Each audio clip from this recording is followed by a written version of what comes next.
அம்மா சிவாய நமம்மா. சிவாயம். அம்மா ஜவ்வாது மலைக்கு வந்தது எப்படிம்மா? உங்களுக்குன்னு ஒரு குடும்பம் இருக்கும். பிறந்த இடம் ஒரு ஊரு, வளர்ந்த இடம் ஒரு ஊரு. இப்படி ஜவ்வாது மலைக்கு நீங்க வந்தது எப்படிம்மா? ஆக்சுவலி ஜவ்வாது மலைக்கு நான் வந்தது ஒரு நானு ஒர்க் பண்றது சேலத்துல இருந்தேன். சேலத்துலருந்து நாங்க சென்னை நோக்கி போகும்போது, வழி தவறி தான் இந்த இந்த ஊருக்கு வந்தது. போலூர் வழியா அப்படியே போன மாதிரி இருந்துச்சு அங்க. இங்கெல்லாம் சுத்தி பார்த்துட்டு போலாம் அப்படின்னால மாரி. அப்புறம் ஜவ்வாது மலைக்கு போனா அந்த பாதையில ஏறிட்டோம் போலூர்லருந்து. அப்படி பாதையில ஏறும்போது பீமன் அருவி இருக்கு இங்க. போய் பார்க்கலாம்னு சொல்லி உள்ள வந்தோம். உள்ள வந்தபோது எனக்கு இந்த ஏரியெல்லாம் பார்க்கும்போது ரொம்ப சந்தோஷமாயிடுச்சு. ஆனா மக்கள பார்க்கும்போது ரொம்ப கஷ்டமாயிடுச்சு. இந்த மக்கள் ரொம்ப கஷ்டப்படுன மக்கள் இருந்துச்சு இங்க. ஒரு கிராமம் 1, 2 கிராமத்துக்குள்ள போய் பார்த்தேன். போய் பார்க்கும்போது அங்கே சாப்பிடுறது கூழு, கஞ்சி அந்த மாரி குடிக்கிறது பார்த்தோம். எங்களுக்கும் பசி எடுத்துச்சு. பசி எடுக்கும்போது ஏதாவது ஒண்ணு கிடைக்குமான்னு எல்லாவிடம் தேடுனேன். எதுவும் கிடைக்கல.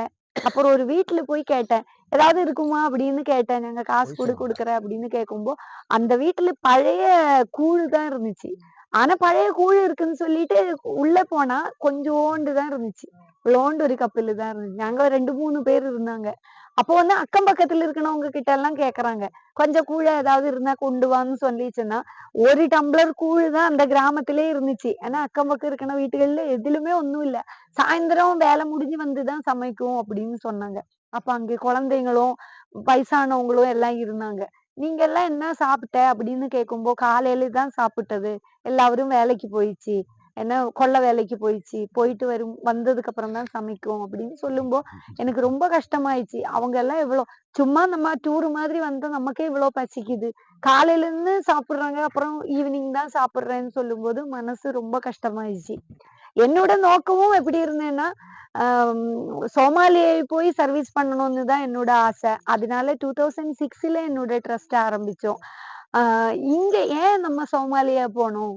இதே ஒரு சோமாலியா மாதிரி தானே இருக்கு. இந்த குழந்தைங்களும், வயசானவங்களும் இங்கே சோமாலியா மாதிரி தான் கஷ்டப்படுறாங்க.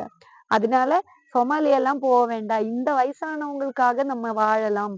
அப்படின்னு முடிவெடுத்து தான் இந்த மலையில அதுக்கப்புறம் இங்கே தான் இருந்தேன். திருப்பி நானு என்னோட ஃபேமிலி கிட்டயோ, என்னோட ஊருக்கோ போனதில்ல.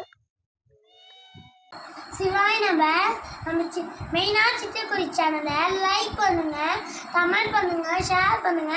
தொடர்ந்து ஆர்வம் தந்துட்டே இருங்க. நன்றி.